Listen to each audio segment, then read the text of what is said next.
Боже, нифига себе, как ярко. Да-да, всем привет, меня зовут Оля.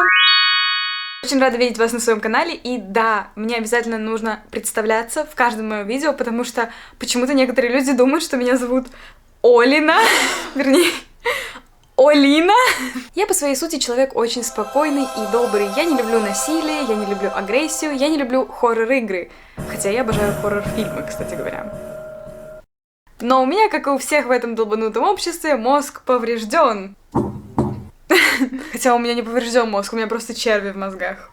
У меня иногда возникают порывы странной, сомнительной и неуместной агрессии, и я не знаю, куда ее девать. В этот раз я решила, что свой выход моя агрессия найдет в игре. Вау. Я сделала эту игру от нечего делать в свой выходной, потому что я очень крутая. В моем видео, которое должно было быть последним моим видео, я сказала следующее. Не знаю, что это было. Короче, видео самое последнее будет видео про G-Develop, потому что я чувствую то, что с меня уже довольно. Ага.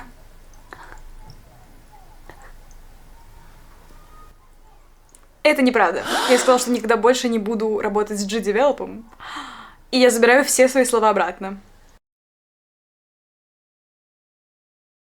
G-Develop — это супер весело, и это настолько просто, и в мире, в котором все так сложно, найти что-то простое, что приносит тебе удовольствие, дорого стоит. Поэтому я решила, что я не буду отказываться от этого движка. И сейчас это особенно сложно, потому что сейчас для меня изучать что-то новое особенно сложно, потому что у меня работа 5-2, у меня еженедельные сессии в D&D с друзьями, к которым периодически мне нужно готовиться, потому что я придумываю сценарий. Я также занимаюсь IT-проектом, вообще отстраненным от... Никто про него не знает, кроме меня и людей, которые над ним работают. Также я веду блог, то есть у меня очень много всего, мне нужно еще и заниматься своей личной жизнью, и мне реально вот некогда изучать никакие другие движки. Я учусь параллельно на нескольких IT-курсах, я все еще не закончила этот XAMPP-курс, про который кто-то, может быть, помнит, кто-то не помнит. Я все еще пытаюсь на нем учиться, но, блин, это сложно все совмещать. Я все еще пытаюсь доучить JavaScript, я все еще... Короче, я могу говорить...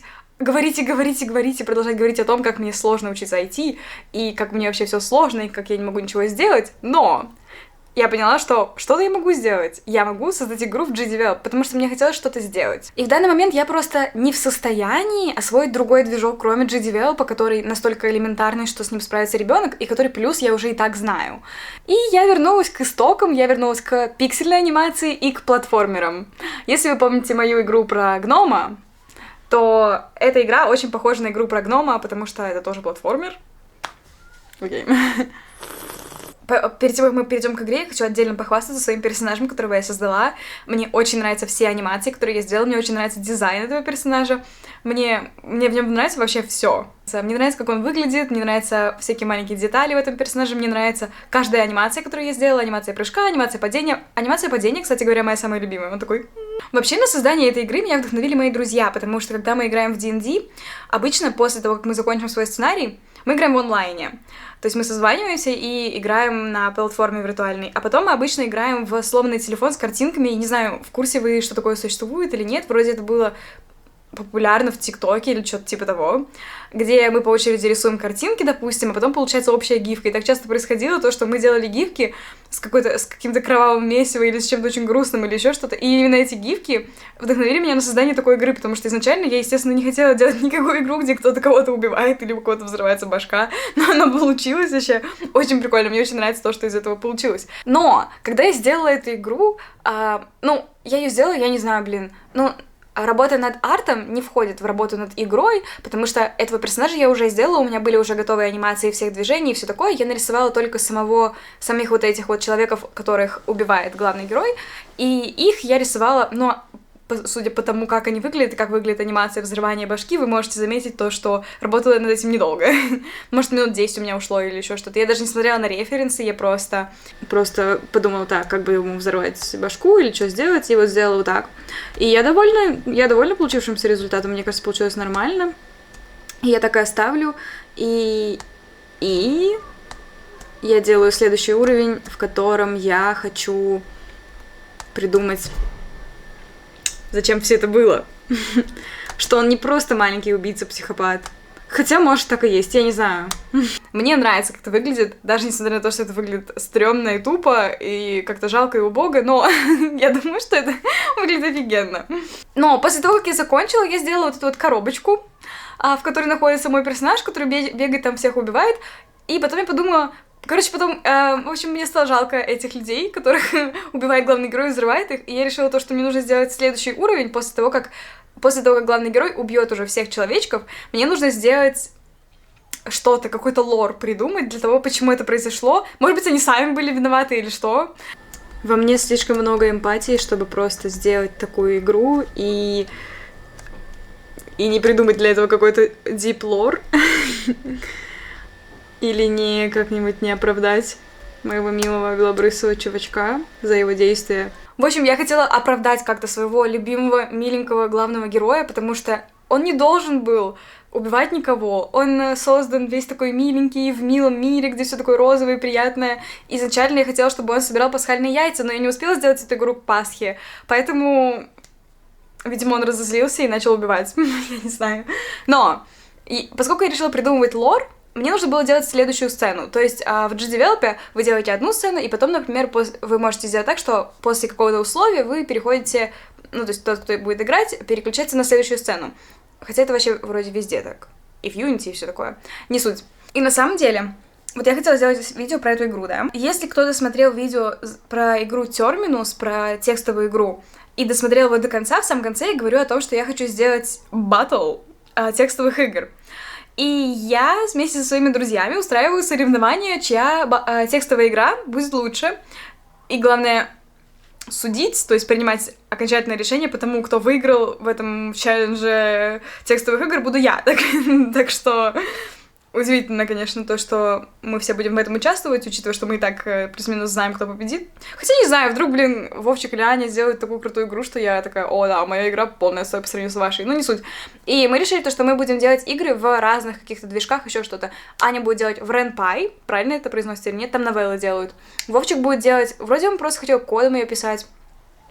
Или он хотел в Unity делать, я уже не помню. Но мы хотели делать все игры по-разному. А я собиралась делать игру на HTML, CSS и JavaScript, как я всегда делаю. Но я создавала эту игру про вот этого мальчика-убийцу в G-Develop просто по приколу. Я это делала не зачем, а просто я это делала в свой выходной. А потом я вспомнила то, что к 1 июня у меня должна быть готова текстовая игра для нашего батла. И я решила делать текстовую игру в G-Develop. То есть после того, как главный герой убивает всех человечков, переключается все на следующую сцену, и я решила то, что раз это текстовая игра, то можно хотя бы сделать прикольное взаимодействие, а не как просто, ну вот, как, например, в The Terminus это просто кодом было переключение, или там вводишь команду, или еще что-то. Я хотела сделать так, что человечек, которым вы играете во второй сцене, будет прыгать на блоки, да или нет. И вот, короче, это вообще сейчас отвлечение вообще от игры, от всего. Недавно произошла такая тупая ситуация. У меня на работе такие лифты, где нужно нажать сначала кнопку, потом к тебе приедет лифт. Например, ты нажимаешь там 6-й этаж, а тебе пишется буква, тебе нужно подойти к цифре, к лифту с этой буквой, и этот лифт отвезет тебя на 6-й этаж. Но внутри самого лифта нету кнопок вообще. И я как-то уходила с работы, и люди оттуда вышли, а я зашла в лифт. И я забыла вообще нажать на 1-й этаж, да, и подождать, пока приедет мой лифт. И получается так, что я зашла в лифт, люди вышли, закрылись двери, и я никуда не ехала, потому что я никуда не вызвала лифт изначально. А в лифте нету кнопок никаких, кроме кнопки помощи там вот этой службы. И тут вдруг, и я такая стою и думаю, блин, ну что теперь делать?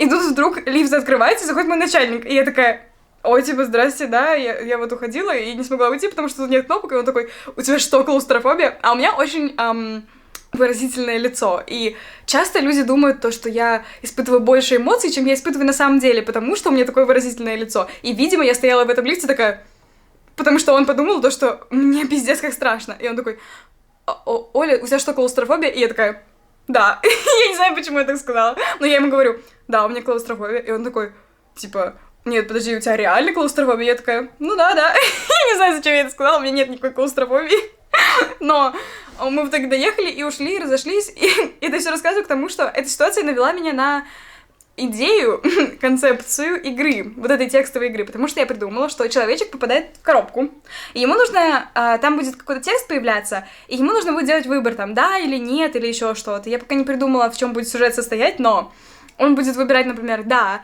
и каждый раз делая выбор, любой причем, хотя нет, может быть и не любой, не знаю, подумаю еще. Каждый раз, короче, делаю выбор, кнопка будет... из нее будет, короче, она будет исчезать с этим ответом, и комната, в которой находится человечек, будет наполняться кровью. И типа, ну, такой клаустрофобный момент, потому что он не может выбраться из этой коробки. И ему нужно отвечать таким образом, чтобы выбраться из этой коробки. И каким-то образом еще это должно быть связано с изначальной сценой, самой первой, с Человеком-убийцей. Ну, как Человеком-убийцей, милым очаровательным персонажем-убийцей. Хотя, блин, может вообще ее сделать отдельно. Если ее сделать прям полностью отдельной игрой, и она никак не связана с первой игрой, про которую это видео.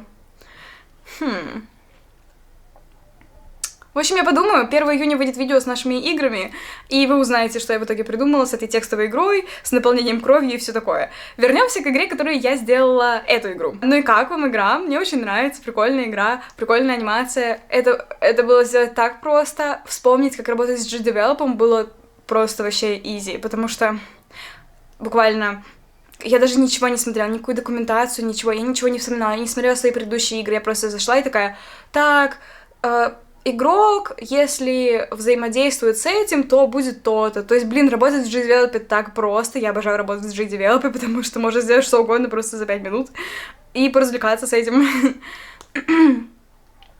Если вы думаете, что моя игра выглядит прикольно, вы можете поиграть в нее на том же сайте, где игра про гнома моя выложена, то есть на сайте G-Develop самого. Я оставлю ссылку в описании, пишите, понравилось ли вам, пишите, сколько человек вы убили и что произошло после того, как вы убили всех этих людей. Потому что, скорее всего, я добавлю какую-то финальную сцену, которую я еще не придумала. Но к моменту выхода этого видео. Я заплела косички не на всю голову, а только наполовину. А я выпила так много колы, мне плохо. Если вы думаете, если кому-то интересно, что у меня на руке написано, мне написано, что меня все бесит.